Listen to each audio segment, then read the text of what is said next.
Vice President, Mr. Speaker, members of the Senate, of the House of Representatives,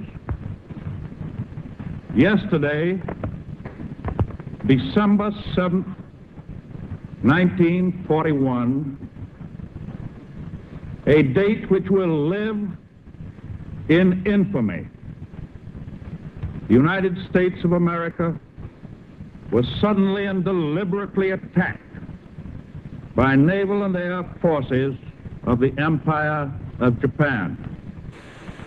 The United States was at peace with that nation, and at the solicitation of Japan, was still in conversation with its government and its emperor, looking toward the maintenance of peace in the Pacific.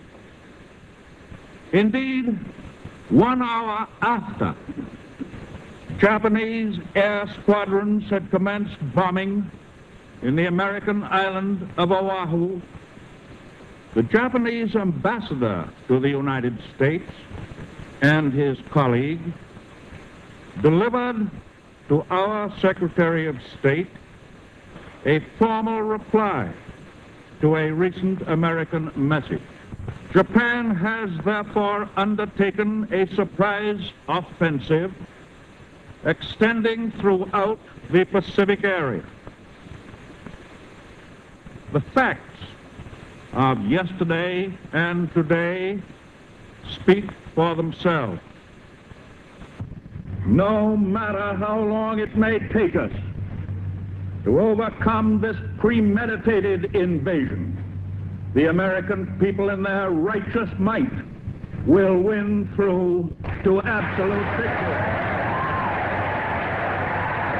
With confidence in our armed forces, with the unbounding determination of our people, we will gain the inevitable triumph, so help us God.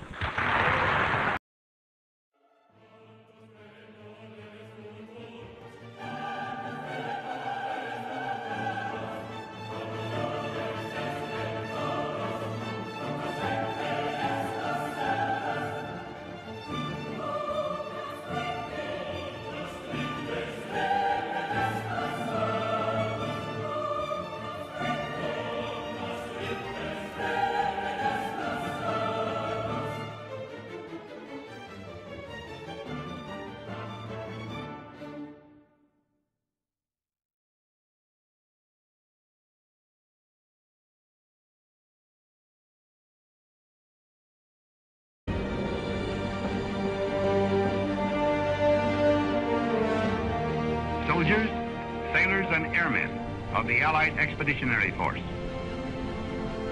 you are about to embark upon the great crusade toward which we have striven these many months.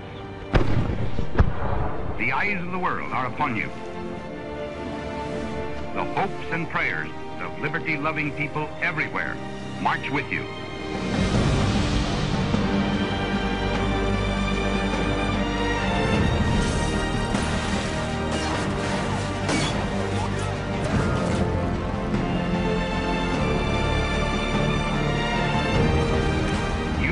About the destruction of the German war machine, the elimination of Nazi tyranny over the oppressed peoples of Europe, and security for ourselves in a free world. Your task will not be an easy one. Your enemy is well trained, well equipped, and battle hardened. He will fight savagely.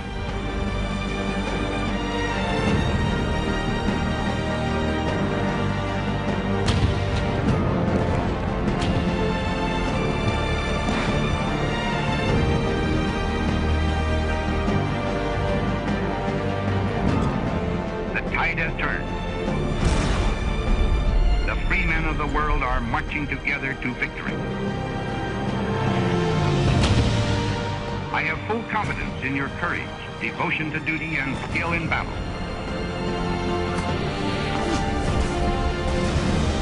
We will accept nothing less than full victory.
solemn.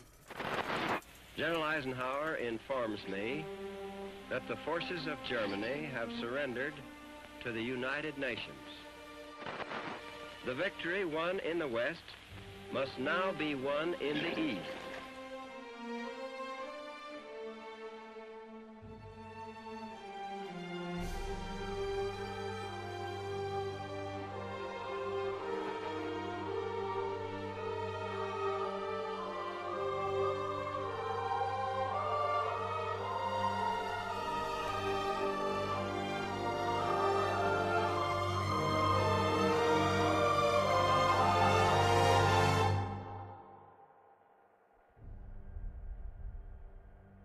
We are gathered here, representatives of the major warring powers, to conclude a solemn agreement whereby peace may be restored. It is my earnest hope, and indeed the hope of all mankind, that from this solemn occasion a better world shall emerge out of the blood and carnage of the past. A world founded upon faith and understanding. Of man and the fulfillment of his most cherished wish